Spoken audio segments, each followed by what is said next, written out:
అందరికీ నమస్కారం. మీల్ మేకర్స్తో మనం ఏం చేసుకుంటాము? గ్రేవీ కర్రీ లేకుంటే బిర్యానీలోకి మీల్ మేకర్స్ వేయడము. ఈ మధ్య మీల్ మేకర్స్తో మంచూరియాలు కూడా చేస్తున్నారు. లైక్ కర్రీ, మంచూరియా లేకుంటే బిర్యానీలో వేసుకోవడం. ఈ విధంగా కాకుండా ఇప్పుడు మీల్ మేకర్స్తో మనం ఆవకాయ పచ్చడి కూడా పెట్టుకోవచ్చు. అది చాలా టేస్ట్గా ఉంటుంది, చాలా వెరైటీగా కూడా ఉంటుంది. అదేమిటో ఈరోజు మనం చూద్దాం. ముందుగా దీనికి ఏమేమి కావాలి, ఎలా తయారు చేసుకోవాలనేది తెలుసుకుందాము. ముందుగా వీటి కోసము మీల్ మేకర్స్ 200 గ్రామ్స్ తీసుకున్నాను. ఇక్కడ 3 నుంచి 5 నిమ్మకాయలు తీసుకోవాలి. ఇంకా ఉప్పు, పసుపు, కారం, కొన్ని వెల్లుల్లి రెబ్బలు, మెంతిపొడి, ఆవు పిండి, పచ్చళ్ళకు ఉపయోగించే నూనె. ఇవి ముందుగా రెడీ చేసి పెట్టుకుందాము. ముందుగా ఒక పెద్ద గిన్నెకి సగం వరకు నీళ్ళని వేడి చేసుకుందాము. ఇవి వేడి నీటిలోకి మీల్ మేకర్స్ అంటే సోయా చంక్స్ని వేసి 5 నిమిషాల వరకు ఉడికించుకుందాము.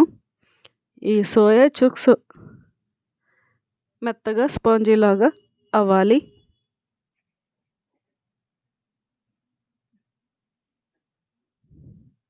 చూడండి, ఈ విధంగా చేతి ఒత్తితే స్పాంజీలాగా ఉండాలి. ఇలా అయిన తర్వాత వీటిని వడకట్టుకుందాము. వడకట్టుకొని వీటి మీద చల్లటి నీళ్ళు పోసి చల్లార్చుకోవాలి. చల్లారిన సోయా చంక్స్ని ఇలా గట్టిగా పిండేయాలి. పిండి దాని నుండి నీరుని వేరు చేయాలి. ఈ విధంగా గట్టిగా పిండి నీళ్ళు లేకుండా గట్టిగా పిండుకొని ఓ ప్లేట్లో తీసుకుందాము. తర్వాత ఒక క్లాత్ మీద 3-4 గంటల వరకు ఆరబెట్టుకోవాలి.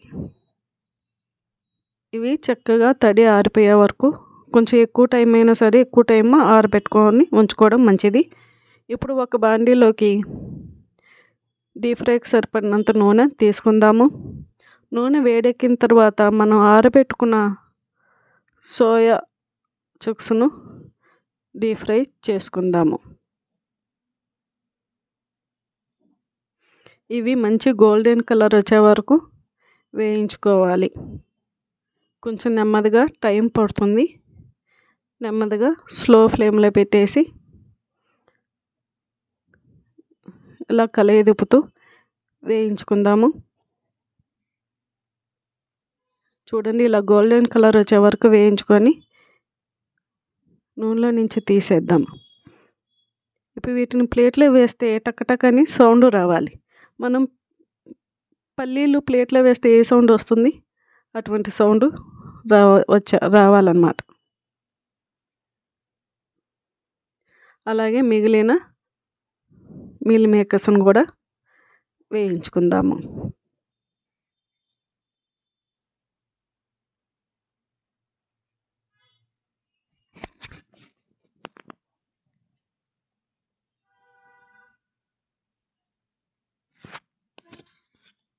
ఇలాగ మొత్తం మీల్ మేకర్స్ని వేయించుకొని పక్కన ఉంచుకుందాము.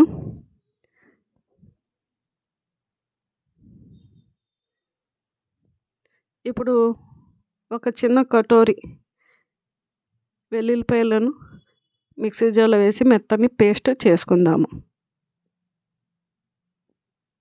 అలాగే కొన్ని వెల్లుల్లి రెబ్బలను లైట్గా దంచి పెట్టుకుందాము. ఇందాక వేయించుకున్న నూనె ఉంది కదా, మీల్ మేకర్స్ వేయించుకున్న నూనె, అదే నూనెలోకి ఇప్పుడు మనం పోపు పెట్టుకుందాము. ఇక్కడ మనం ఉపయోగించే నూనె పచ్చళ్ళలోకి ఉపయోగించే నూనె అంటే పల్లి నూనె, కొంతమంది నువ్వుల నూనె కూడా ఉపయోగించవచ్చు. ముందుగా ఈ నూనెలోకి ఎండుమిర్చి వేసి వేయించుకుందాము. తర్వాత ఆవాలు, మినపగుండ్లు, పచ్చిశనగపప్పు వేసి వేయించుకుందాము. ఇవి కొంచెం వేగిన తర్వాత కొన్ని వెల్లుల్లి రెబ్బలు ముందుగా దంచి పెట్టుకున్నాం కదా, అవి వేసి వేయించుకుందాము. దానికి తోడు ముందుగా పేస్ట్ చేసుకున్న వెల్లుల్లి పేస్ట్ కూడా వేసుకొని ఫ్రై చేసుకుందాము. ఈ వెల్లుల్లిని ఈ విధంగా పేస్ట్ చేసుకొని వేసుకోవడం వల్ల పచ్చడి మంచి స్మెల్ వస్తుంది. ఇవి లైట్గా వేగిన తర్వాత కొన్ని కరివేపాకు రెబ్బలు కూడా వేసి వేయించుకొని స్టవ్ ఆఫ్ చేసుకుందాము. ఇప్పుడు 3 నిమ్మకాయలను రసం పిండుకొని ఉంచుకుందాము. ఇప్పుడు సోయా చుక్స్లోకి మనం ముందుగా వేయించి పెట్టుకున్న మీల్ మేకర్స్ ఉన్నాయి కదా, వాటిలోకి ఉప్పు, ఇక్కడ 1/2 కటోరీ ఉప్పు వేసాను. ఇక్కడ 1 కటోరీ కారం వేసుకున్నాను. 1 టేబుల్ స్పూన్ మెంతి పౌడర్, 2 టేబుల్ స్పూన్ల ఆవపిండి, కొంచెం పసుపు, అలాగే మనం పోపు పెట్టుకున్నాం కదా ముందు, అది మొత్తం వేసి బాగా చక్కగా కలిసేటట్లు కలుపుకుందాము. ఇలా కలుపుకొని ఒక 5 నిమిషాల పాటు ఉంచుకోవాలి. ఇవి వేడి తగ్గిన తర్వాత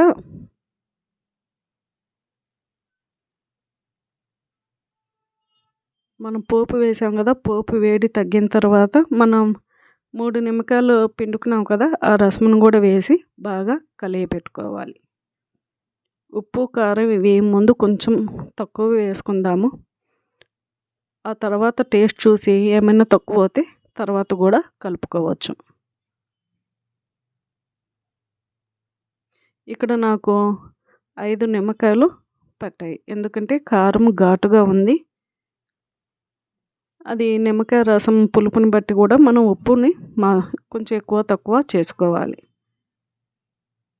అంతేనండి, మీల్ మేకర్స్ ఆవకాయ రెడీ అయిపోయింది. ఇది ఇప్పటికిప్పుడు తిన్నా బాగుంటుంది, లేదా 2 రోజులు అయిన తర్వాత ఇంకా బాగుంటుంది. ఎందుకంటే నిమ్మరసం, ఉప్పు, కారం అన్నీ కూడా మీల్ మేకర్స్ బాగా పీల్చుకుంటాయి. పైన క్రిస్పీగాను లోపల స్మూత్గాను చాలా బాగుంటుంది. మనం ఎప్పుడు వివిధ రకాల ఆవకాయలు పెట్టుకుంటూ ఉంటాము. వాటన్నిటికన్నా కూడా ఇది ఒక వెరైటీ ఫ్లేవర్ వస్తుంది. చాలా బాగుంది. మీరు ట్రై చేసి చూడండి, ఎలా ఉందనేది కామెంట్ సెక్షన్లో చెప్పండి. ఈ వీడియో కనుక మీకు నచ్చినట్లయితే సబ్స్క్రైబ్ చేయండి, లైక్ చేయండి, మీకు తెలిసిన వాళ్ళందరికీ షేర్ చేయండి. Thank you for watching.